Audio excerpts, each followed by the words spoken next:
In the heart of Silver City, New Mexico, sits the American Legion Allingham Golding Post, where veterans of all ages and backgrounds come to find community. Bill Harrison served in World War II for the U.S. Navy, beginning when he was 19 years old. Harrison, now 102, said he began service without training and was thrust into his military career as a yeoman, eventually serving under Admiral Richard E. Byrd. I was 19 years old and knew nothing. I'd never seen a sailor. I'd seen pictures of them, but I'd never seen one. I learned that discipline in your life is important, not just in the military, but in your life. And doing what you're supposed to do and what you're asked to do or told to do are important.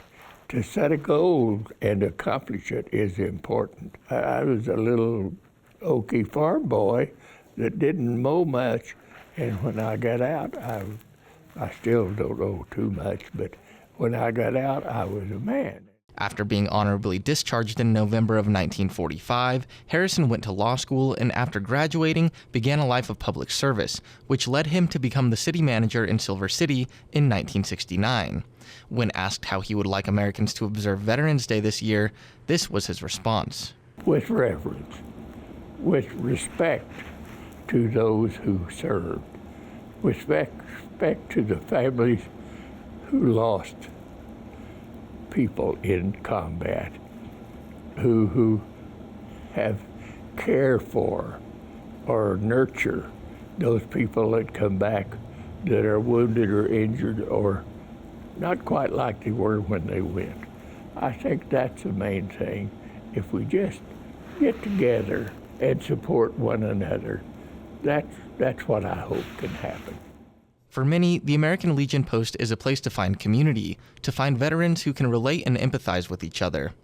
Roger Stretch Wright began serving in the Marines in 1967, just weeks out of high school, and found himself in the thick of the Vietnam War when he was just a teenager. I turned 19 on the way to Vietnam. Got to Vietnam in January of '68, just in time for what they called the Tet Offensive, which was one of the worst times to be in Vietnam. I was only there 5 months. I was up in Quezon and Hue and up in the mountains above Quezon. Got shot twice, got 2 Purple Hearts, and it was $1 million wound, we called it, so I didn't have to go back. Wright said that it was difficult returning home during such an unpopular war. He struggled for years with his experiences, and after returning to civilian life, didn't even tell his coworkers that he served in the military. Back then, there was no such thing as PTSD at the time. So we thought we were just crazy, and everybody else thought we were crazy. And it really helps to be a member of the Legion and the Marine Corps League because I get to talk to people that has the same thing I went through, We got a lot in common, so it's kind of like a therapy thing. We talk a lot.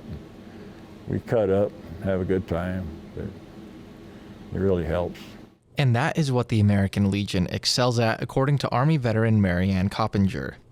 Like Wright, she served during the Vietnam War and explained that even in a time of political division, American Legionnaires are brought together by the determination to make the U.S. a better place for all citizens. That country didn't get built in a day, and it will crumble if it's not actively involved. Everybody brings something to make this big community that helps to promote patriotism and the care of veterans.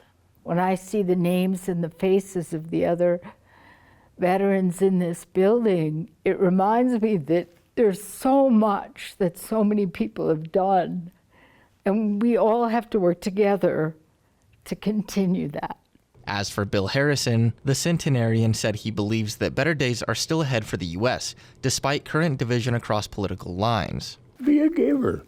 Do your part. If a vacancy comes up in a board, don't wait to be asked, offer to serve in it.